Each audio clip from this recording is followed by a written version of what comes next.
All right, welcome to the Fatboy FadeAway Sports Podcast. Joining you here on a July 24th, 2022, episode 96, gentlemen. We are almost there, 4 away from the magic number 100, one of our first goals here on the podcast. Getting towards the end of summer school, right around the corner. So I feel that coming. So it's a little nerve-wracking there. The days are getting short, what you can enjoy. So, gentlemen, with that on my mind, how are we doing this week? Case, you're back with us finally. Been a few weeks. Good to have you back. Tyler, we'll start. Back. What was that? How you doing? I'm great. I thought you were asking Casey how he was doing. You moved on to me real quick. I'm well. Got a lot on my plate. Building another podcast, or trying to. And yeah, so I'm just podcasting away. How are you? Well, it was a COVID week for me. I ended up with COVID this week, so I was at home most of the time. It wasn't anything bad. I really only had it bad on the first day on Monday. I knew something was wrong when I went to work. Just for a second, I was like, I got to get out of here. I could just feel a little bit off. So I was dealing with that with it this week, isolated basically in the house, watching a show called Alone.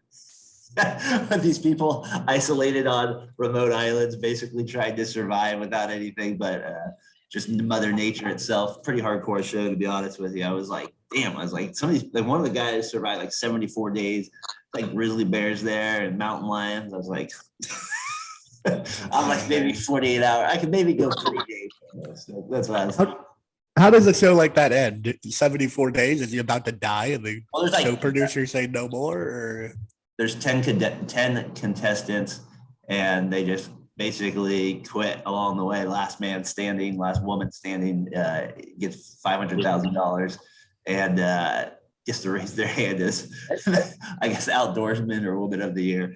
It's a crazy show. It's definitely got to be the most hardcore survivalist like TV show out there. Like, it's pretty realistic the way they did it. It seems so. I was dealing with that this week, just kind of still testing positive at the moment, so it's been kind of crappy and stuff like that. But it is what it is. So, Case, what are you up to? Oh man, it's been busy, man. Just working my ass off, working. Name of the game. But it was cool last night. Put my hair down a little bit. Got to shoot some pool. I'm so bad at pool, it's ridiculous. But I love playing pool. I mean, it's like Fisher Price tables. That's kind of my game. But yeah. Oh, that's so not real pool then. The old 3-in-1. What was that called back in the day? We didn't play for money or nothing like that. We did not. We didn't play for money or anything, but it was bad. Like, I was like, man, this is not my sport. I was like, I need to move on, but it was fun though. I had a good time. Life's been busy. Life's been good. Nothing but blessed, lifted and gifted. Got to see my, I call her my niece. She is my niece pretty much. And Mike G, I love him. And so it's good to connect with, good people for the weekend. I was just glad you text messaged me this week. You go like, nobody goes ghost better than you. Nobody goes ghost better than you. You'll go like 17 days without answering a freaky text. And all of a sudden it'll answer. So I did call you out on that one for sure. All good. It's all good. I deserve it too. Anyways, good to have you back. I saw when you're talking about niche sports like pool, I've been doing golf. I've been able to play golf a little bit this week too, though, since just outside by myself. And I was like, that's just a sport where it's like all about repetition, just like pool is. And I'm not very good at pool at all. Tyler, I saw you got a busy week ahead of you with the podcast and stuff. You're a podcaster doing it on YouTube. You're setting up different channels. I just wanted to point out your I Am Him podcast that you've been doing a really good job with that, kind of trying different things. So it'll be interesting to see kind of how you do with having different people on talking with their NFL teams and stuff like that. That's not something like I think you usually would do. So it's kind of cool that you're trying something like that. Yeah, I think the premise is pretty interesting, getting like fanatics of teams to come on and preview their team to get the best of what people, the most optimistic viewpoints of what the team is going to be, I assume, is what's going to happen. And yeah, I think it'll be a lot of fun. We have a Giants podcast tonight with me and Mateo. We'll be back talking Giants after, at best, losing 3 or 4 against the Dodgers. So it'll be an interesting one. I was gonna say this is the baseball giants that we're referring to as well. Yes, at this point. All right. So with that said, let's get into some of the NFL things this week. And I feel like we're gonna touch on NFL a little bit, NBA. We'll kind of hit MLB at the end. But the first thing I wanted to talk about with not just the NFL, but the NFL made me think about it the most was, Case, you kind of brought it up a few weeks ago, was like broadcast inventions, like sports, TV sports broadcast inventions, such as the yellow line, third down marker, so people, or whatever, the first down marker, I should say, that have kind of made the watching experience of sports a lot better for the fan, which is not always the case with some of the technology. Some of the teams tried, like we've tried that 3-point line light up. That wasn't very good. Fox tried the hockey light up, which I actually didn't hate, but a lot of people didn't like the hockey puck being lit up there. So I thought it'd be funny before we get into like some actual NFL topics, because of that was kind of a main NFL thing. And with the yellow line for the first down marker. Do you guys remember any others? Is that the greatest sports broadcast invention, or is there something else you can think of that might be a little bit better? I think the permanent scoreboard always being available to see is the greatest sports like television invention by far. I don't think it's really close. But then like little niche ones like that, yeah, I would go with the first down marker. Yeah, I agree too. The one that I always kind of get furious at, and I was at the game, so I didn't really get to see it. And our buddy Brian Johnson always brings it up. Game 5, Detroit Tigers with Justin Verlander, and they got the pitch thing that lights up, and they show balls and strikes. And apparently, I guess the whole game they were giving him like 2 inches off the plate. And then the A's pitcher, I can't remember who was pitching that game, but Jared Parker. To me, that's one of the best. Like the worst and best inventions is baseball showed you how bad the umpires are, or how good, however you want to explain it. But yeah, it was that's rough, man. When I got home and rewatched that game, like Verlander get like this much, and the guy get this. Like you're referring to the K box, then, right? That's what you're saying. Yeah. I had that down as one of the things I definitely don't like. I don't like that invention. I think that I'm not a big fan of the K box at all. I think it's actually made baseball worse. For people will disagree with me, but I think it actually. Yeah, that's a bold statement. How does it make it worse? I just don't think it makes. I think it makes fans, like Casey said, question the umpires a little bit more on it. I think it kind of leads to a little bit too much cookie cutter umpiring, which I'm not always a big fan of. And some of the strike zones to me are a little bit. I don't know. I just don't like it. When I watch it, I'd rather not have it on the TV. For me, probably a lot of the younger generation would disagree with me, but I don't like the K box. I agree with you, but I don't know if it makes the game worse per se. I think it makes it just different. Like fans, I don't like the fact that they're going to have computers now with the K box, possibly no umpire part of it. It's just going to be. I don't like that necessarily, that part of it. So that's going to be the part I disagree with. I would say that's 2 different things, though. Having a robot as I would just say, but like, I don't like the K box in general. I don't like seeing you don't want to see TV, and I don't like that they're going to now use the K boxes every time it's a strike. That was my main thing there. I think for me, the other things I like were the golf. I like golf, where they show the the swing after it goes, show where the ball went. You kind of get a see of how good these guys are at like controlling shots off the tee and like how the ball moves. So I've always, or in my case, maybe how bad they would be. Those would be funny too. And tennis, I think their tennis has a good one. I think Casey, you talked about that one before too. Being able to like see if a ball's in or out. But that, I kind of like that fan experience too, being able to watch that stuff, and it's helped the game. But yeah, I think the third down marker is definitely been huge for sure. That would it definitely it just kind of makes it so much easier to watch. And again, makes football just like the TV monster sport it is. It's hella funny because like even with that technology, they still got to use an index card. That shit was hella funny on Monday night. I think it was like Sunday night, Monday night, and the Raiders. And like this would only happen for a Raiders game. Why did they have to use that too? Because it was so close for the first time that they couldn't figure it out. So he busts out the index card. He grabbed he had to grab something parallel. You have 60-year-old referees who have bad vision. They got to bust out an index card. Hey, I remember it worked for the Raiders. That's all that mattered at the time. I was watching a lot of Raiders stuff this week by chance with all that stuff going on. I was watching all these old Raiders games, and I miss when the Raiders were good with Tim Brown and Jerry Rice and Rich Gannon, Casey. I'm gonna say that I miss those days of Raiders football. Charlie Gardner receiving passes, the good old days. That was fun to watch. I was watching the Titans Raiders replay of one this week. Hey, last thing on the sports invention things. What do you think will be next? If you had to kind of take a guess, what do you think? Anything like where do you see like maybe a broadcast sports invention going, or is there something that you've thought in your along the way that hey, that would make it a little bit better? Man, if I'm gonna go first, which I will, I would say basketball is the one coming up because they're so inventive and they're always pushing forward and striving for like big things. I think the one thing is like something along the lines of, I don't know if the rest, because they have them, the rest are, I would say basketball, the rest are probably the best in all the sports. So I think somehow they include. That's a bold statement, Cotton. You don't think they're the best? I think they suck. I think they all suck in all the sports. I think the basketball refs are best, like easily from all four major sports. Like it's not even close. I really like what hockey's done with the referee. No way. Basketball referee's good. That's crazy to me. I'm ripping out refs all the time, but I hear you. It's a tough sport to ref. It's hard to me. It's one of the hardest sports to ref. I don't know where it ranks in it, but it definitely is one of the hardest. There's just so much contact, and it's such a judgmental game.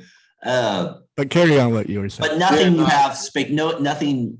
Where do you think with the refs, like being mic'd up or something, or I mean, where do you see? I think it's just gonna be like more of an audio type thing. I don't think you can really do much with the game, so to speak, to change like the format of it, but I think it'll be like more interactive between.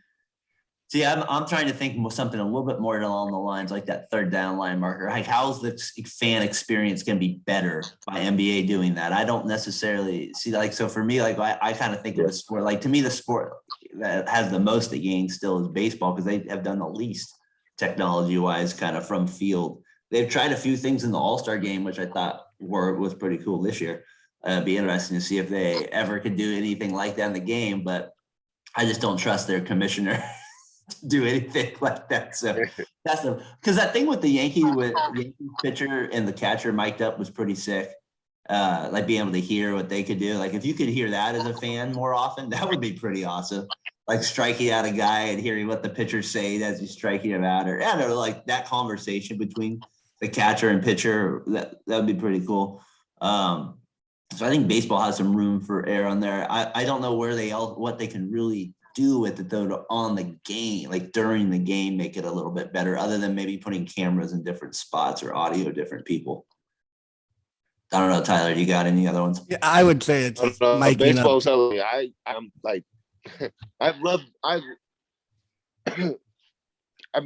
baseball since a little kid, right? And I turned on the channel and I was like, hey, whoa, it's the All-Star game? This is crazy. I was like, I like was flying by. That's how it is now. It sucks because I used to love baseball, and a lot of it has to do with the A's, selling and getting rid of people, but it really has turned into that for a lot of people, I feel like. But what do you think baseball could do? That's what I'm trying to get to. Like, what? I want to know what we think. Like, what do you think they could do in a sport to do it, Tyler? Yeah, absolutely. One, you gotta throw out the names that are popular. You've got to get them on a social media platform. You have to put their names out there. You got to do more than just this is baseball. I don't think Casey's hearing me, Tyler. I mean, from a broadcast standpoint. I mean, to me, like the most memorable movies are Sandlot. I just don't understand how they cannot put their name out there and make these guys accessible to the public, which is probably the most infuriating part. Is like, I love the game, but how are you gonna love the game if it's never like out there and supported without them? You know what I'm saying? I think the best thing. You were going in and out. I couldn't really hear you all that well. I could. The best thing I think they could do is miking up. I don't think they'll ever mic up pitchers for a regular season game or a playoff game. I think it's going to be like miking up outfielders, like in the like you said, like I did hear the interesting players that people want to hear from, like they do in the NFL. They have guys mic'd up, like maybe not during, but you could put things out like shows on mic'd up on MLB Network where they have like a half hour or so of all the guys who are mic'd up, the funny comments they make, the jokes in between, like at first base, those conversations have to be interesting at some point between certain players. So I think that could be some during the game, though. I don't really know what you could do for baseball. That box is there, and that didn't work for us. So Have the players when they throw have like the golf thing behind them. but that would just be an annoying line at some point. Like, I don't want that. Like Tony La Russa has a little has a little flair on it. Yeah. I don't know. Did baseball do something like that with like when the guy would throw harder and like light up red or something like that for a little bit? Like I remember if it hit over like 95, it'd have like a fireball, or they did something weird like that with it. All right, let's take a break there real quick. We'll be back with we'll kind of go into a few NFL topics here I want to get into, especially around the NFL overrated players heading into the season. So let's take a quick little break. We'll be back. All right, we're back here. All right, Tyler, NFL overrated players list here. Let's do a quick little kind of, let's not do a draft, but let's just kind of go down a few that you want to mention, and then I'll kind of piggyback off you in case you can either bring up one or two you got, or just kind of talk about the ones with me and Tyler we're looking at. The reason I was thinking overrated players is just to kind of start the NFL kind of season here.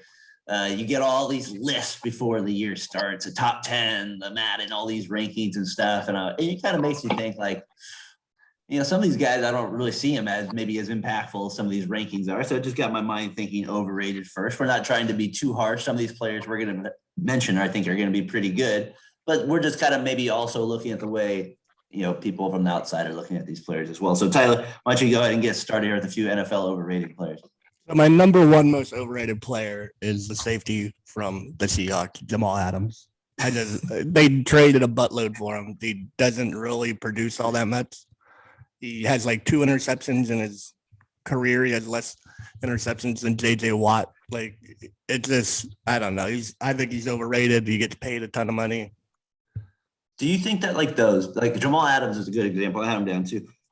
I think partially with him is they have those seasons or two that come out right from the beginning, especially for like the safety and cornerback position. I feel like that's a big thing with them is if they have one dominant season. And I don't even know if his season was dominant, but he was pretty good. If you look at his numbers with the Jets, they weren't bad. And he is a physical player. But you're right. Didn't they give up like a first round pick and they gave up maybe a second too for him? Yeah, I think it's the highlight reel like plays that like put these players on lists that like you're like, what the hell are you watching other than like highlights? So I have Jamal Adams as the most overrated player in the NFL right now. All right, I'll go second here. I put Amari Cooper on the list. I always feel like he's slightly a little overrated. Obviously, seeing him on the Raiders, he's not a bad player at all. He's actually a very good player, but his just ability to stay healthy, and he has an issue with the Raiders. He really did. And I think I remember a few times with the Cowboys too. He had some drops issues at moments, and I don't know. Like he's solid, but I sometimes think he's a little overrated. I saw he's kind of in the top 10 of a Madden ranking this year. That surprised me when I saw that as well. So he's somebody I kind of had as overrated. This one I might get killed for a little bit, but I feel like Lamar Jackson is slightly overrated. Doesn't mean he's garbage by any means, but sometimes when I watch him too, I'm like, I don't know, like there's just a slight part of him where I'm just like, I don't know, like I feel like he's rated a little too high. I'm probably out of my mind on that popular, but there's just a part of me when I watch him. Sometimes I'm like, I don't see him as like getting paid as much, and I'll put Kyler Murray in that boat as well. Yeah, just because I feel like the money with it. I got a few other quarterbacks we'll get to as well, but those are just the first two that jumped out to my mind. So I might take some heat for those ones. Like I said, these are legit players that I might say they're a little bit overrated. Casey, you got one off the top of your head or anything? Yeah, I mean, Kyler Murray was one of them, but I would say Christian McCaffrey. I just don't. That's a good one. I don't understand. I mean, he's a hell of a player when he plays, but he really hasn't played much lately. And I know they did the Madden rankings, and he's top 5, top 6. I think he's number 2, maybe 3. He's behind Chubb and Henry. I know Henry's number 1, but he can't stay on the field, so I just don't see how he can be ranked that high. I guess his talent is undeniable, and he's an amazing player when he plays, but it seems like he's always hurt. Tyler, you got it. Any comments on that or another person? Well, too? I think you answered when he plays, he produces. He plays like the ranking he gets, but his injury ranking should probably be a 20 because he does. Oh, he's always hurt. And it's hard to depend on him. So I agree with you on that part of it. But like, you have to definitely good turn when he's on the injuries off field. when you're using him and that, and turn injuries off when you see that. Remember, we used to do that. We get yeah, you know, I drafted this guy. I'm not gonna want to play with him when he's on the IR. Go ahead, sir. My next one, we'll go running back. I think it's Zeke. He just isn't explosive anymore. Like he had good years. He was great for his first 3-4 years. I just think he doesn't have it anymore. I don't know. I wouldn't want him on my team at this point with the contract he has. So I'd go Zeke is a little overrated. I kind of went with my own guy, Derek Carr. I feel like he's starting to get a little overrated this year. I still think they're gonna. Yeah, I still got him at 12-5. I just said people are starting to talk to him into a 9 or 10 quarterback in the league. I just start to hesitate for a second there and go, "Oh, where the hell have I been the last?" So that's one thing I'm wondering there. We'll get into that in a second more. I also got JJ Smith-Schuster. I feel like he's a little bit. Juju. Yeah, sorry. JJ, I wrote it down as JJ. Smarty, I read it right off. Close enough, right? Just take out the use. Yeah. Like I said, can I put Watson in there as well? He got a lot of money for Deshaun Watson, so I'm gonna put him in there too. And then I'm gonna go again. These are like probably the elite players in the league. I'm gonna call out for just slightly overrated here. Slightly. Khalil Mack, I always felt like just a little bit. And watching him, I always felt like he kind of got a little overhyped, just a little bit. He's still impactful, still that. And you obviously want him on your team, but like sometimes people talked about him like he was Lawrence Taylor or something like that. And I was like, whoa, let's ease up on that. He's not like that on every play. Yeah, I don't think he has 10 sacks and like since he joined the Bears, I think he only has one season, which was his first season. So yeah, I'd agree with that. That year. And that's the thing. I want to see how he does with Joey Bosa. I think he could have a monster year. We'll see though. But yeah, I think he's been overrated the last couple of years for sure. And I got also Christian Kirk, random guy from the Cardinals, but he got paid a lot this year. And I never really saw him as like an $80 million receiver. He's now on the Jaguars. The Jaguars, right? Yeah, he was on the Cardinals, now on the Jaguars. Yeah. So those are a couple guys I got. Any like all-timers or anything else you guys want to add to that overrated list there? I'm going to get killed for this one, but Troy Aikman's the most overrated player in NFL history. He's closer to Trent Dilfer than Joe Montana. Like you look at his numbers, they're not great. He just rode the coattails of a great offensive line in Emmitt Smith, and then he could get the ball to the 88 when they needed to, but he's not a top 10 quarterback or anywhere near there. He beat the Niners quite a bit. The team was loaded. I'm not saying the team was overrated. The team was great, but Troy Aikman as an individual was overrated. Was he the number one overall pick? I mean, come on, that's a harsh one. I like it though. That's even more overrated because he wasn't that great for a number one overall pick. What did he go like 26 of 30 in the Super Bowl or so? All right, Tyler or Casey, what do you got another person or anything else you want to add to it? I was just gonna say, just as defend Troy a little bit. Don't you think though, if it weren't for him, the Cowboys would not have been where they were because their team was so dysfunctional and they had so many different personalities? Like if it weren't for Troy Aikman, like yeah, maybe his play on the field wasn't the best all the time, but you have someone that is personality-wise able to control the locker room. Don't you think that goes a long ways? I mean, yeah, he was a good leader, sure, but I don't think he deserves to be in the top. Here's his stats. Yeah, his career touchdowns was 165. His career high was 23. I know it's a different era, but that's still not great or good. His interceptions is 141, so he's almost throwing one touchdown to one interception. Okay. He's just overrated. Yeah, he was a good leader. He won 3 Super Bowls. He's a Hall of Famer for that. I'm not saying he's not, but I just think he's an overrated player. I mean, the Niners played for the Cowboys. That's probably part of it, right? He gets a little hype because of that. Sure, but I just said his numbers. I mean, I think Romo was better than Aikman. He just didn't win 3 Super Bowls. That's the thing, and he plays for the Cowboys, which is the franchise of all franchises. So if you win for them, it's like exactly. Points, I'm just curious, Tyler. I don't know if you do it. I'm going to call you out on this, but do you have Joe Montana's stats on hand? No, but I can get them and we'll move on, and I'll get to them in a little bit. I was just curious, just to see how they were, lined up because they played in that same decade, that same era, and they're both great leaders, and they pretty much won Joe Montana has 273 touchdowns, 139 interceptions. His career high in touchdowns is 31. See, I would compare more Steve Young and He has Aikman 2 than Montana. MVPs. Like, it's not close. Yeah, no, Montana's an all-timer. You can't. That's not even. No, close. I was just curious because Tyler is right though, because Troy Aikman has held up to that status where I feel like him and Joe Montana were like, LeBron James and Steph Curry of the era. Yeah, he did win those 3 Super Bowls. He kind of looked upon a little bit higher because of the decade of the 90s. You're right. He does kind of get that. He gets that love there. Steve Young, I think, was the better of the quarterbacks for sure. And Brett Favre. All right, last guy I had as a slightly overrated was Charles Woodson. I always felt watching him. Oh my God! And watching him at Raiders games, Casey, I was watching games over the weekend. He was getting burned by a Niners receiver. I didn't even know in '99.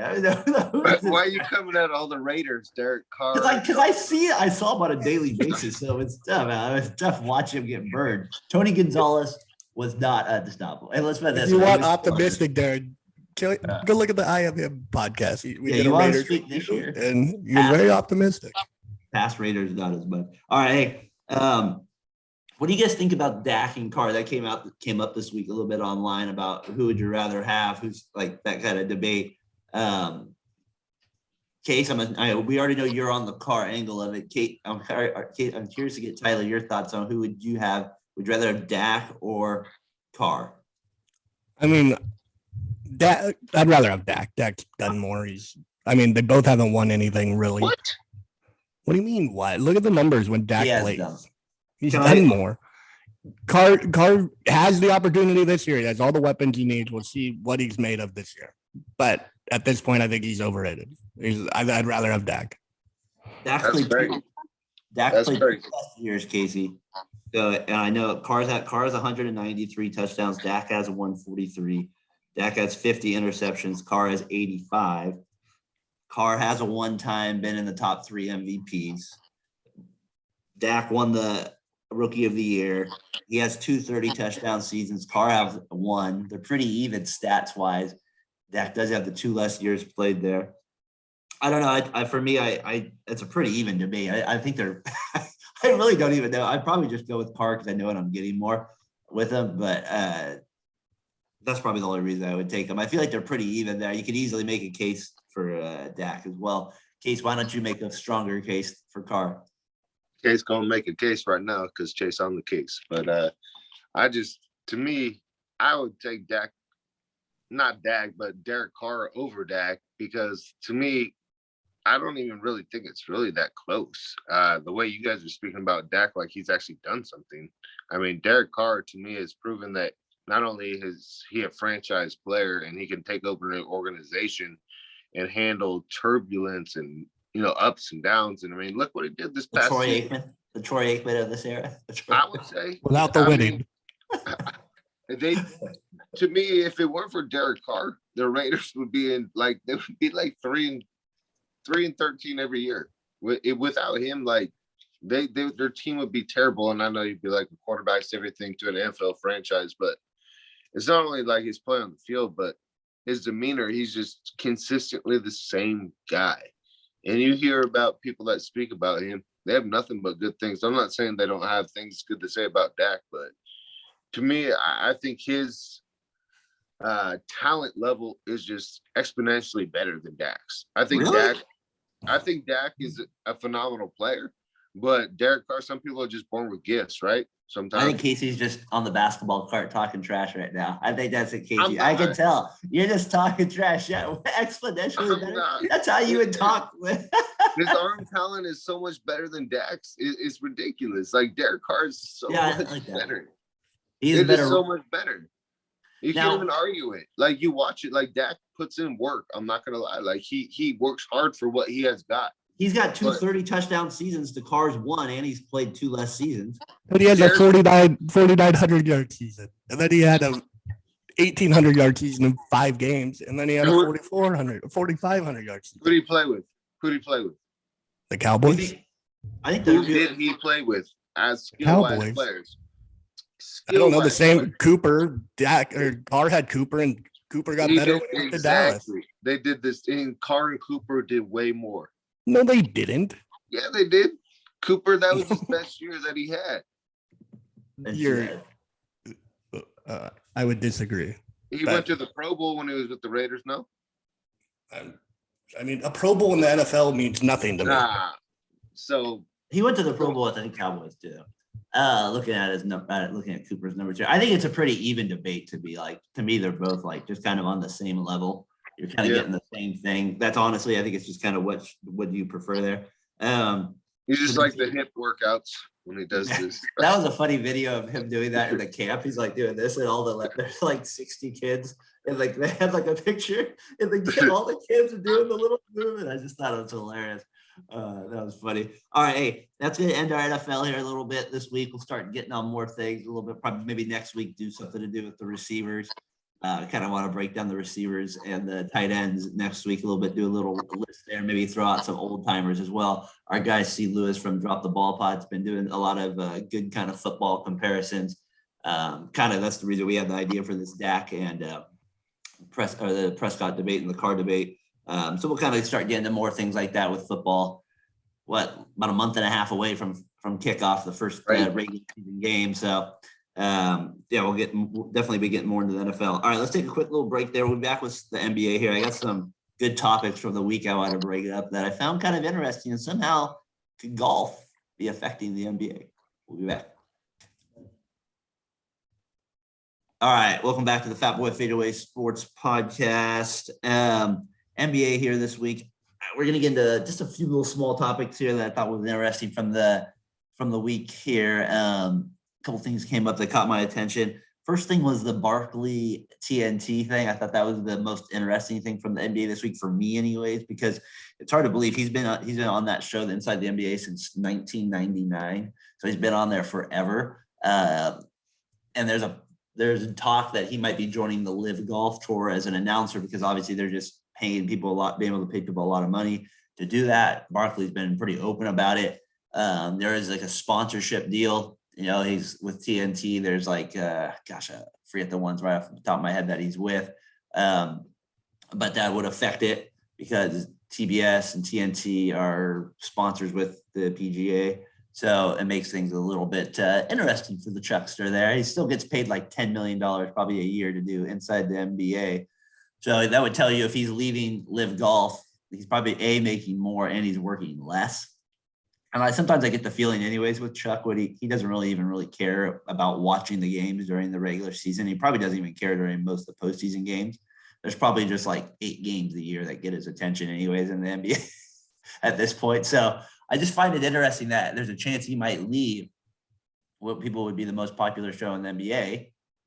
And I just kind of wonder, what the effect that would be on the NBA. You know what I mean? Like here's golf now affecting possibly the NBA and its best personality off the court. What do you think of it? It's crazy. How much money are these Saudis throwing at it? I bet it's close to 20 million like a year. How it would affect the NBA is it would affect the after show and like the pregame show and the in between on TNT for sure. Because I'll still tune into it because I like Ernie a lot. I like Shaq. Shaq's funny. They'll have Draymond on probably more. But it's just wild that like a second-rate golf league can just throw all this money at guys and I don't blame the guys for leaving. I'm taking the money too. I'm out. Look, I have like the moral conundrum or whatever.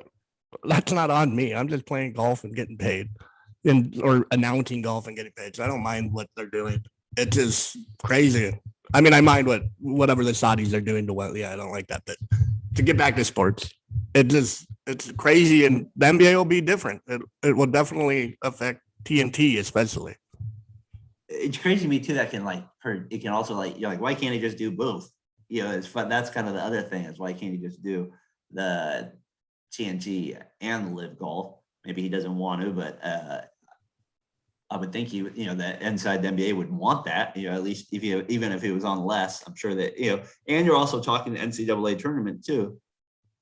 But like he's on there too during the March Madness there, so he wouldn't be on that as well. So yeah, that would be, and I wonder what it would do for the golf league too. Like, would it do? I don't think it would do much. Yeah, that's what I'm thinking too. I mean, yeah, he makes more money, but I just can't see people like in golf tuning in more just because of him. Now, don't get me wrong, I might watch one or two more, but the competition still ultimately what has to go along with it. For me, anyways. So if the competition is no good, I just feel like I'm watching a wreck. What are the little 2-on-2 things? I don't really, you know what I mean? So that's where I'm at with him actually. With me, would he actually help me watch golf more or watch live golf more?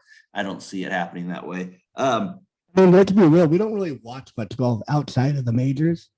Yeah, I'll watch a little bit of the FedEx thing. I'll watch a couple holes and stuff, but that's not the live tour. The live tour doesn't have any of that. Like, No. I'm not. Maybe I'll watch a couple holes to see what he has to say if he says anything crazy, and then all the stuff he does say crazy will end up. We'll see. Like, Well, and they have to get it to where they get a TV deal. And right now they don't have a TV deal; they're just streamed on YouTube. Maybe that's fine, but you would think for them to make the bigger money, they'd have to get they'd have to get a TV deal. So maybe Barkley and they got Faraday. Maybe that helps with that. So anyways, I think that's a small little part from the NBA this week. That'd be kind of a big deal. I think the NBA loves that show, right? They promote that show quite a bit. Fans love that show. So I mean, it wins an Emmy every year. Yeah, so it would be weird to have just Elevator Ernie. Yeah, but Shaq and Kenny just might be very good off each other as much, right? Like that. It still would be okay. Shaq's not terrible. I think it would be better if they just kept it with Shaq and Kenny and didn't add anybody else. Like, I'm afraid they would try to put like Dwayne Wade or Candace Parker in there, something like that. I would just rather just keep it those three. Don't add somebody else to it. Don't add Draymond to it. Just keep it where it's at. He's doing a couple episodes if Barkley leaves. Yeah, for sure. Hey, I was speaking of the Warriors too, real quick. I saw they signed JaMychal Green. He's just forward for he played for the Nuggets last year. No, he played for the Nuggets last year. Played for the Clippers. The few years. Did he play for the Nuggets last year? Yeah, he played for the Nuggets and played for the Clippers. Played Memphis before that. I think he's going to help him a little bit for what he is. Taking Otto's place. He's not as good as Otto, I feel, overall, but he's capable. He's right in that age as Otto was, maybe a little bit older. He still hasn't won anything. He'll be highly motivated there. He is a defender at the end of the day. His shooting was not good last year. It dropped from the last 2 years. So that's going to be the difference between him and Otto for sure. He's healthier probably than Otto. We'll see if that can stay true throughout the season, if he can maybe play some more games. But come postseason time, it's hard for me to think that JaMychal Green would have the same impact Otto would have, starting in a finals game. But he is capable, let's put it that way. He is capable of hitting like a 3 in a game and playing some like a little defense here or there. He's not going to probably kill you. So the Warriors signed him. I thought Grant Williams made some interesting comments about the Warriors as well. Some stupid comments there. And then the Warriors team of the year. Talk about that. That's the thing with the ESPYs. The ESPYs were on this week. I feel like the NBA always wins the team of the year because it's just what happened. It's like it usually like, all right, here we are. It's July. And there they go. They end up winning team of the year every time. So those are my little thoughts on the Warriors this week. Any quick things on the Warriors? JaMychal Green signing is weird. I don't know where he fits in other than as a defensive specialist. Because I don't think he's going to be scoring much. His shooting has declined as much as we're kind of thinking. It hasn't been great his whole career. So he's just like a weird fit, but he's a veteran. He's played on playoff teams. So at least he's been there, and he'll just be like their ninth man. I don't think he's going to do Otto's role because Otto was starting playoff games. I mean, before last year, the 3 years before last year, he was averaging a 3.5 a game on like 3.5 attempts. So he wasn't like a horrible 3-point shooter before that. So maybe he can find something a little bit this year. Denver obviously is, they had space, but he didn't shoot well all this year. Dropped 26% from the 3-point line. Jokic, you'd have your best shooting career or shooting year. Yeah, maybe so. Maybe no Murray didn't help either. Space it out or something. I'm not sure how that. I didn't watch enough of it, but all right, Jerry West. I thought his comments also were interesting this week. The thing with Jerry West is because he was addressing JJ Redick, because JJ Redick, I want to say a couple months ago, referred to Bob Cousy was playing against plumbers and firemen. And I know Redick didn't mean it quite like that, but those words it's still what you said. And so that generation's going to probably do what you would have done if 20 years from now, somebody says that about your generation. You're going to get a little defensive and you're going to defend your time a little bit.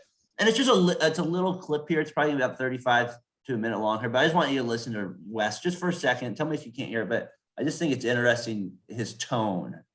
Obviously, the game is completely different. Turn it up. Athletes are completely different. And I know JJ just a little bit. He's a very smart kid and everything. But tell me what his career looked like. What did he do that determined games? He averaged 12 points a game in the league. Somewhere along the way, numbers count. At that point in time, the players aren't what they used to be. JJ certainly wasn't going to guard the elite players. And so you can nitpick anyone. And I'm not, the only reason I'm talking about him is because he was not an elite player, but he was a very good player. But he had a place on the team because of his ability to shoot the ball. But I wanted to bring that up with some of his early quotes there on Redick, because I feel when he's talking, all I hear is I want to play him right now. That's literally the tone I kind of get. Obviously, he doesn't want to, he can't, but I just get that feeling listening to him. It's an annoying topic for him. Like, it's just like, it is disrespectful. Like, Redick is not good. And I think he said it actually very well. Redick's not guarding the best players still in my era. I think that's the best way to look at it from him. Like, yeah, maybe there's all these things. And he goes on to say, we didn't have the facilities in the offseason to quite get better like these guys did, but I felt like I got better. I thought I had one of the best verticals. I was one of the fastest guys in the league. And he goes on to say it is very disrespectful to what he said about Bob Cousy there. I'm just kind of curious to get your thoughts on it, because I feel like that's maybe one of the best ways I've heard an older player defend his generation as well. He kind of went at Redick with his stats, but he didn't like go at him in a way like Oscar Robertson did with Curry and that kind of thing, or it was a little bit more, I don't know, like it just made me understand it a little bit more. And kind of, I could defend West a little bit on this a little bit more. What do you think? Yeah, I'm a little mixed. I agree with Redick's comment. Like, I think he didn't mean it as harshly as it came out. Like, oh, they were plumbers and they just had to work in the offseason, and not work on their game. They had to make more money. And I talked to my dad about it, and he was like, "Oh, it's an asinine comment." And I didn't get it at first. I was like, "Why?" He just told him like what he thought was the truth. Like, I don't like, and it's true. The players are way better today. He's like, "Yeah, but back then that's what they had to do. So that's what the talent was." And the players like Jerry West dominated, like LeBron dominates now, or he said Curry. Yeah. Curry dominates now. And it shouldn't be taken away that that's what they had to do back then. It's still what built the league. It started the league. So I get why West would be upset that someone's attacking like that generation, but because that's what it was. There wasn't the money coming in to be able to work 24/7, 365. You had to have another job. Just because you had to do that doesn't take away from what they did back then. And he goes on to say, JJ Redick should be very grateful that he made as much money as he did. Basically, because if he played, JJ Redick played in his era, where West feels like, hey, buddy, we would go to work on you. You know what I mean? Like, you're not making, you know what I mean? He would have just been another guy. And I don't know if that's true either. I think JJ Redick's better than most of the players. But what I think he's saying, but I think what West is getting, kind of what you said, is like in West era, they kind of had to just, it is what it is. Like, that's what the times were, right? It's not like they could look 60 years ahead and like say, oh, we could do this. Like, they were the best for what they could do at that time and what was given to them at that time. And I think that's where West is like, hey, if you take Redick and play him in my era, he's again just an average player in that league. Like, you know what I mean? Like, he's not making $77 million in his year, probably more than that in career earnings. I think that's where West was like, hey, let's ease up, buddy. Like, your Bob Cousy's in the world. That they kind of gave your mediocre players like you a chance to make big cash down the line. So I think West, I think that's also his point with it too. And if you look at West's numbers, I mean, he's 5-time all defense. He's scored over 30 points 4 to 5 times in his career without a 3-point line. So, I mean, like, the guy has like one of the greatest shots of all time to tie up a finals from over half court, which was only worth 2 points then, would have won the game now. So, I mean, I can see where he gets very defensive. I've actually read a couple of books on West, one of them being a biography, and he definitely had a rough upbringing with his dad, and like his mentality is very OCD, you can tell, and he gets obsessed with things. And I could tell just the way he was talking there, guy was just like, oh, Reddick, you don't want to get into a conversation now with him about that. This thing, So I don't know. I just thought that was a very interesting thing from the NBA this week. And just real quick, also, I saw the shooting guard list come out, and it made me think of West too, because he was one of the defenders of Klay Thompson in that trade. And one of the lists I had Klay as like the 10th best shooting guard, which was fine with me. There were some good shooting guards out there. You're very defensive of Klay, I noticed, though, in some of your tweets over the years as well. Do you feel like he's in that? You feel like he should be higher than 10 on the list? No, 10 sounds about right. I mean, where's Reggie Miller? I think he should be right where Reggie Miller is or better. I think he's a better player. Miller was 7. So I would 7 to 10. Yeah, that's where I'd have him. I don't think he's like in Clyde Drexler's league or guys like Ray Allen's league. Yeah, Ray's probably a little above him. Yeah, because Ray could run the offense by himself. That's where Klay, to me, that was where my only thing with Klay would be. I don't know where he could do with the main offense by himself. That's why I always to defend Klay. Yeah, Clay's a better defender than both those guys. Ray's enough better offensively off the dribble and attacking the hoop that I would put Ray above him. Yeah, I think Reggie's probably a little bit more fair. I think people do get a little defensive of Reggie because of his clutchness at times. I think that era of people get a little defensive of Reggie, but I would say Clay is definitely more in the Reggie mold for sure. Wherever you want to go, like you said, a little bit. Yeah. I feel like I'm glad you said Drexler. I feel like he doesn't sometimes get it, that he gets lost in the shuffle a little bit because he didn't win the finals. Like he gets lost in terms of where people talk about him sometimes, like, blah, blah, blah. Like, yeah, because he's in the middle. He's 5, right? So he's kind of not at the bottom to where you're kicking him out. He's not. Do you have the list in front of you?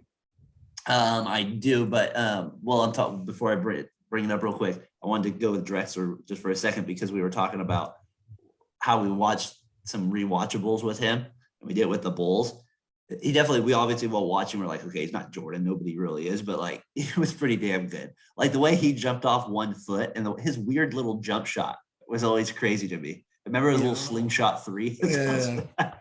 He was, I remember taking his first step and he could do it off both feet. He like didn't have a preference which way to like jab step with. And I was just like, this guy is quick off, like out of the triple threat.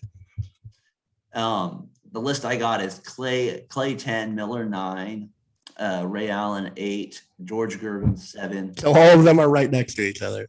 Iverson 6, Drexler 5, Wade 4, West 3, Kobe, and then Michael Jordan. That's the list I'm looking at the moment. I know there's a few that have had Wade at 3, and I'm fine with Wade at 3. But again, the logo, you got to go to work with him again. My issue is, where's Mitch Richmond? Is he? I mean, did he not win enough? Is that probably the biggest knock on him?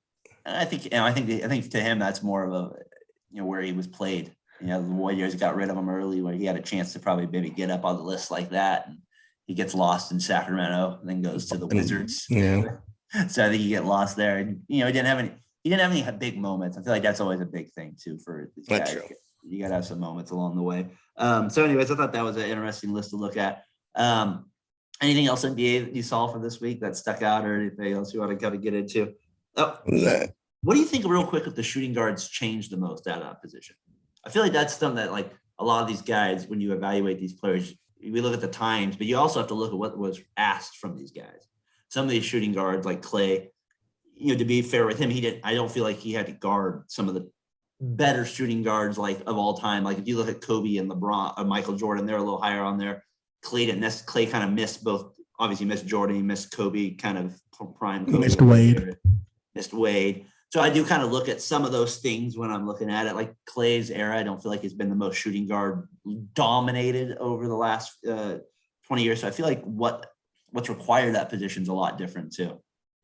Yeah, but Clay had to guard point guards and stuff. True. It wasn't like he wasn't guarding people, but yeah, it's a lot different. There's no depth. I can't think of who are the great Donovan Mitchell. They're a lot smaller at teams for the most part because the bigger, like the 6'6", 6'8" guys are playing small forward. Yeah. So there's like a shit ton of small forwards, no shooting guards, and a ton of point guards. Like who are the shooting guards right now? Like it's not. Well, we got DeRozan out there. You got Clay. Even he played small forward for a little bit. Yeah, and you can look at guys like Trey Young that are out, they out there. You get those type of guys. So I think So is it like the AI Francis Marbury, like in between Dylan that Brooks changed in it the all? world? They're all like, they're not really shooting. They're asked to do different things. I feel like in this era, they're asked to defend the ball a lot more. Usually those other shooting guards there was more of a post position too at moments with like Steve Smith going all the way back to some of those shooting guards. Then just a different style of play. I feel like the now shooting guards, you got to be able to like run a little bit more with them. Paul Georges of the world, but they're kind of small forwards too.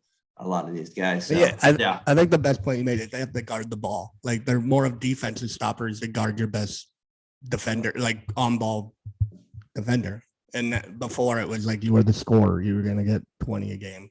I'd like to think I made a couple other good points there, but I get your idea. Well, that was the best point that backed up what I wanted to say. That's like my summer league point. I'm only gonna show the highlights with the player I like does well. That's like when Chet Holmgren hits a fadeaway, I'll show that when he gets posted up like Mr. Lofton. No, I'm not gonna do it. All right, let's take a little break there. We'll finish out with our last segment. We'll call it a podcast there. Oh, we're back here, Fatboy FadeAway Sports Podcast. Last segment here of the day. Tyler, we kind of touched on a little bit NFL, NBA there. MLB this week. All-Star game was the big news, right? We had the All-Star game in LA. It used to be, to me, it's always the most, I guess, how would you say it? Played the most real out of all the rest, a lot of All-Star games and I think it's because of the defensive factor. I mean, to get outs in the game, you actually have to play defense. And in the NBA, you just kind of give layups, or hockey, you got to give goals, kind of give breakaways. So I feel like that's the one difference there. Why baseball's always the most purest All-Star game. Stanton hit an absolute bomb. There are some things that was exciting about it. We talked about it earlier. I like the audio part of it, but I kind of just wanted to get your thoughts on just the All-Star game in general. For me, it's not quite the same as it used to. I think it's it's probably more of a kid thing. Maybe just like when I was younger, all the guys. And I always like, for me, seeing them in their different uniforms.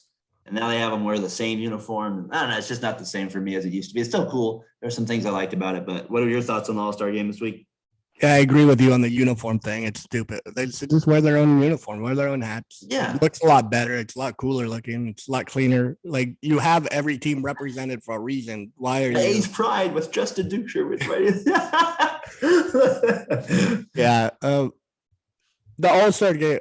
Do you miss the tie? Is that why you're not a fan of it anymore? Is that the dumbest thing baseball's ever done, by the way? There's some Yeah. dumb things. That might be one of the dumbest things they've ever done. How do you put the home field of your most important series? How do you risk that with, say, the winner of a game where you take out your best players ever for like five innings? It's like, it made no sense, that rule at all. I still go back to that one every time the All-Star game's on, because that, to me, that's like just the biggest joke. That Bud Selig, how he's in the Hall of Fame still to this the day, Hall of Famer, baby, blows my mind. How can this man be in the Hall of Fame? How? This year they should be in the Hall of Fame. He should be like blackballed from baseball more than in the Hall of Fame. There are a few All-Star game moments that, to me, my favorite one though was the Tony Gwynn scoring in Pittsburgh in 1994 when he was at first base. They had a Moises Alou. There's a name for you on the Expos. Hit a gapper. Tony Gwynn, the speedster, coming around third. Cal Ripken with the relay throw to home with Pudge at the plate, blocking home plate with his leg. Gwynn getting it through. To me, that's always my favorite All-Star game moment. And it just makes me think, like, how far we've come. Those some legit players still playing at the end of the game, running hard there. So even in 94, Cal was still pretty good at that point.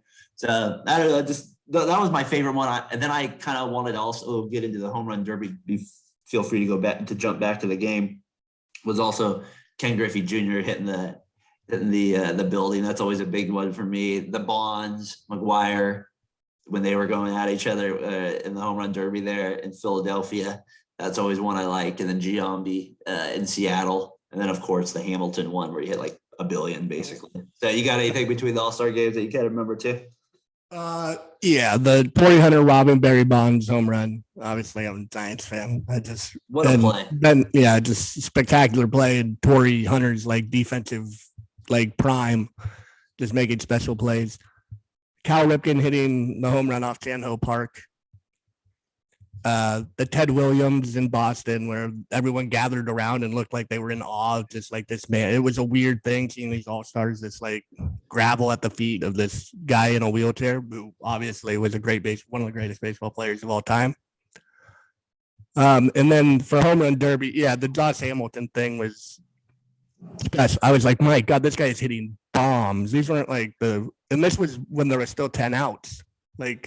And people were hitting like 15, and that was a big round. This guy hit 28, like all averaging 450, like a bomb. So, and his dad was pitching to him. It was this great storyline, former drug addict coming back to just dominate baseball for one night. Do you remember who ended up winning that home run derby? Justin Morneau. People, that's why they changed it to why it is. I like actually the 10 out format. Really? Oh, it's so much better now to me. They actually swing the bat. All the takes were killing. I was like, you can't just have all these guys just taking pitches. Well, that part I didn't like about it. I guess there is that element too. I like when you actually swung the bat almost every pitch, but there was a little bit more of a strategy to it back there with 10 outs in terms of like, you could save if you already won or something like that. But you're right. There is something to it, but maybe it's too much for the guy from the Mariners. There's 2 straight games now because of the home run derby. Supposedly he got hurt the Sunday before the thing, and then he did the home run derby, dominated the home run derby, didn't win. Still, even though they put on a show, yeah, it just was spectacular. And then, now he's day to day, could go to the DL. I heard Will Clark say on the radio that he did it like, it's just funny to also think how far the home run derbies come. Like I tweeted out earlier this week, one of like the 1960s and something like that. And then Will Clark said he did one like in 85, but there was like, just like 1,000 fans there. Nobody was even recording it. You had like 7 swings or something like that to hit the most, and you advanced and they played the winner. Nothing too hard. And he said that he didn't like it because he felt like it would mess up your swing too much, or you could get kind of like, get a little too pull happy, but there's also an injury part to it, I guess, as well. And he was swinging hard, that Julio Rodriguez. He was swinging pretty damn hard. So I'm not surprised. Maybe the abs are a little sore there for a little bit. The obliques killing him a little bit. One thing the home run derby was missing was your guy, Aaron Judge. Oh, man. Well, that guy's hitting bombs. And just, I mean, he should be in there. Yeah, he should be in there for sure. That guy hits absolute smashes. He is on absolute fire. Real quick before, like Will Smith said, he didn't want to mess up his swing, and he's having this season for the ages where who knows what's going to happen. And so, like, I get it, but the league needs him to do things like that just for baseball. And he should be the MVP this year too, by the way, Aaron Judge. Like, people were saying Ohtani at times because like what he's doing, but like, no, he can't be the MVP this year because the Judge is having just such a spectacular season, and it's leading to his team's success. I don't think you could have Ohtani be the most valuable player this year. And I think if you do that again, that brings back the argument, do you want most outstanding player versus most valuable player? Like, Judge's team is having just a great season. He's having an all-time season to start right now. There's just no way Ohtani should be the MVP, in my opinion, going into this year. So I'd hate to see him steal it in a sense this year from Judge, unless obviously something happens to Judge hurt-wise. But I mean, the man has 34 home runs. His RBIs, I think he's got 74 RBIs on the year, 79, 78 runs. I mean, almost batting 300. He just can't. He's just the MVP, and the Yankees have by far the best record. So I think he's the MVP. Do you think he also hit 60 bombs this year? He's at 36 right now. No, I don't think they will. I think he'll get to like 56 would be my guess. Hopefully he does. I hope he gets to 73, but I just don't see him getting to 60. How many players have hit? I wonder how many guys have hit 60 since Bonds. Probably not many. None. Many, huh? No, probably nobody. I wonder who has the most home runs in that time. I'm guessing, like, was there a season? Pujols probably. In one season? Maybe Prince. I don't know. I'm gonna have to look that up going into next week a little bit. Who had the most home runs since Bonds' record-breaking year? But you're right. Nobody's had more than 60 because obviously 61 was the record, and that would be talked about big time. If somebody got close to that. the non-steroid home run record. I can see Rod Manfred giving a trophy out for that. You know what I mean? Like, we want to do that. We think they'll have Bonds there if the record. Yeah, that'd be crazy. Yeah, Acknowledge it. I have Roger Maris's grandson there again. We'll have everybody at the park. Yeah, so I think he wins the MVP this year. I think he comes up short of 6-2. It's just hard not to fade out. With the Yankees having such a good record, I can see him sitting out some more games here as the season moves on. Anything else baseball wise really stand out to you this week? And your Giants are getting their ass kicked. Freaking Giants suck. Mookie Betts What are we is doing? murdering you guys. Mookie's playing like the best player in baseball. Well, he's not. We just went over it, but this 3-game series, he's played like the best player in baseball. I'm like, my God, he hits a home run to take the lead in the bottom of the 8th, and then the top of the 9th makes a game-winning diving catch. That's the problem with the Giants. They don't have a Mookie Betts. They have all these like side dishes, but they don't have a steak. Side dishes. It's not. You gotta go off on Mateo about Lord. You guys need maybe, like I said, like you got to at some point. You guys are going to have to make that move. I think that's why Soto to me is the reason that is somebody you guys need to definitely make a move after. Like, at what point are the Giants going to unload some of these prospects? Like, it's not going to. But at the same time, their GM Farhan, it doesn't seem like in their deal. It's kind of like the way I would look at the Cardinals. I'd have a hard time seeing the Cardinals make a move for a mega deal guy. I think the Cardinals are the type of team that would do it. They don't usually do it for the mega deal. They usually kind of do it for the I feel like Matt Holiday's B+, the A- guy, not the guy that's going to go break the bank. They're kind of the next level down. Yeah, Matt Holiday would be a good example. Scott Rowland, like those type of players over their history, it's just kind of that next level down a little bit. Anyways, that's kind of how I see the card. But what do you think with Juan Soto back to that point? You think the Giants, I know you talked on your podcast and Mateo was like, yeah, let's go ahead and let's do it. There's talk though, they want 4 to 5 legit prospects and 2 players that are kind of young. So there's been talk that the Giants would have to give up like Logan Webb, which you would think would be a no-go along with. Yeah, I'm not giving you Logan Webb if I'm giving you 5 top-notch. These are like the Giants actually have a good farm system with Kyle Harrison and Marco Luciano. Now we're getting really nerdy, but I would do the prospects because there was a thing on Giancarlo Stanton. They had a trade and deal Florida agreed to, and the prospects were supposed to be good at that time. They all friggin' sucked. Like they all were bums, but Giancarlo Stanton denied it because he's a Dodger fan. What do you think about the mega deals too? I'm going to get into this a little bit more next week too, like kind of breaking it down, but kind of to get your early thoughts on mega deals and anybody else that kind of has any thoughts on it as well. Is like, I want to look it up if there's the translation to winning. Off the top of my head, it doesn't feel like it leads to winning in baseball. And even like in the sports like football, and it doesn't seem like it has as much success. And then with basketball, I don't know, contract mega deals or trade mega deals? Contract mega deals. Like when you sign this guy to a massive contract and your team usually goes on great winning seasons for years to come. It usually doesn't go hand in hand. It seems like maybe there's a year, but then it kind of breaks down a little bit. That's in my mind, but I'm curious to kind of look it up what actually happens. In baseball, it doesn't seem like it works as much with these mega contracts. You have your A-Rods in the world that hasn't worked out, your Mike Hamptons in the world, over the years. We got one. Well, last year it's starting to work out better this year, but Lindor wasn't off to a good start last year with Lindor. So, this is major deal. So Mookie Betts, you can go to Teeter. Teeter got a mega deal. Betts has a mega deal. Yeah, and Betts struggled a little bit. Scherzer got a mega deal in Washington. Well, I guess I consider mega deals. Like I'm talking like the breaking the bank, the Bryce Harpers, the tops, the biggest ones of them all. So maybe Mike Hampton wouldn't qualify in that, but at the time it was the highest paid starting pitching at the time there, so it didn't lead to winning. So, anyways, I'd just be curious to see with Juan Soto, even if you signed him to like a $500 million deal, and you gave up all these guys, would that lead to winning for the Giants? You don't know, because who are they going to sign again? Or is Farhan just going to keep bringing up these like Alex Cobbs in the world and kind of retreads to make it work? So I don't know. That'll be an interesting case if you're a Giants fan or, fan of these other teams. The Dodgers, I'd hate to see them on the Dodgers. The Padres seemed like they'd be in the mix. How many prospects do the Padres have? They're always loaded. I mean, I guess the thing too with the prospects list is like as soon as you trade, like let's say you trade like 3 of your top 5 prospects, then you'll immediately get 3 more that have to fill that void. So they get overhyped maybe that list as well. So you're just like, oh yeah, he's our 3rd prospect. He was number 8, but yeah, he's our 3rd. I don't know. That's funny. Anyways, I'm gonna look more to that next week. But anyways, you know me with baseball. There's a lot of interesting topics to get into. Anything you got this week, T, before we wrap it up?